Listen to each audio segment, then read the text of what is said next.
We think that selling out Staples Center is a really big milestone for esports in general and really helps add a lot of legitimacy to the exciting sort of growth that's been happening over the scene for the last several years. And it's a real privilege for us to be able to host an event here in Los Angeles, in the home of the Lakers and the LA Kings, where NBA finals have been won and whatnot. And so it's going to be really exciting tomorrow to watch thousands of fans from all over the world descend on LA to cheer on their favorite teams and have millions of people watching online. So we're really, really excited about it. I think Staples does send a signal. There's always a lot of people that are on the fence about esports, kind of in the sponsorship community, and it's important that advertisers and the people that can kind of contribute to that ecosystem, that ultimately is the primary way that teams and players can sustain their economics, that they take esports seriously. And so I think this event helps that cause. But for us, it's not as much about that as it is just the kind of the awesomeness of watching esports in one of the world's best arenas, and that crowd is going to be just as fired up, if not more, than any sporting event that's been in there. And I think just personally for ourselves and just for esports fans, it's a really exciting feeling and energy in the room.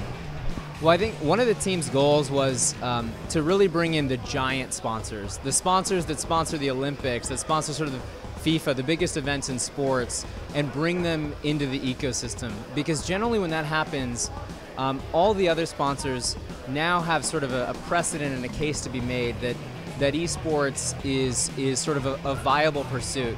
Because you can imagine the conversations that go on and at some of those companies around sort of explaining this to senior management what this esports thing is and why companies should be allocating resources to it. And it was important to us because we think it's really important to the ecosystem and the teams in terms of making sure that they're sort of financially viable and sustainable, and that esports can be a real profession for all the players that dedicate so much time to it. So Coke's going to be involved in a really deep and authentic way in terms of helping to establish a challenger tier of semi-pro players that are going to be aspiring to make it into the LCS.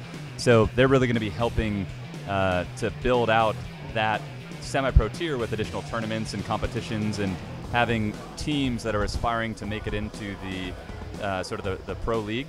And so more details will come about this, but Coke's really going to be partnering with us to help craft a real league experience that will enable lots of other teams to participate in high-level competitive play with the hopes of making it into the LCS. It's interesting. I think things like this event being at Staples and some of the symbolism there, and things like companies like Coca-Cola sort of signing in to support esports, those are good steps for esports to sort of grow and continue to evolve. But our goal isn't necessarily to try to bring esports to the mass market. I think esports, esports should be centered around the people that are interested in games, that are interested in watching games as a sport. And our focus has really been primarily on serving that community. And I think that community is going to grow over time, and esports will become a bigger part of life as more generations grow up playing sports.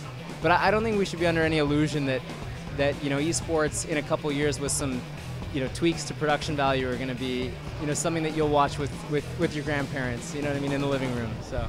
So live streaming has had a huge impact on obviously the ability for millions of people to watch people play the game.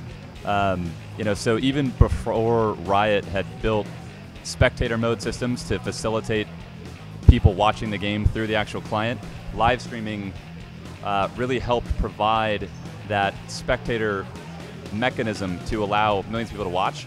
And so that was a phenomenal technological evolution that has really not only helped other people watch players be playing the game, but as well as create a financial ecosystem for players who are streaming content and who are creating content that people want to watch, have a viable career and to actually make money while they're doing it.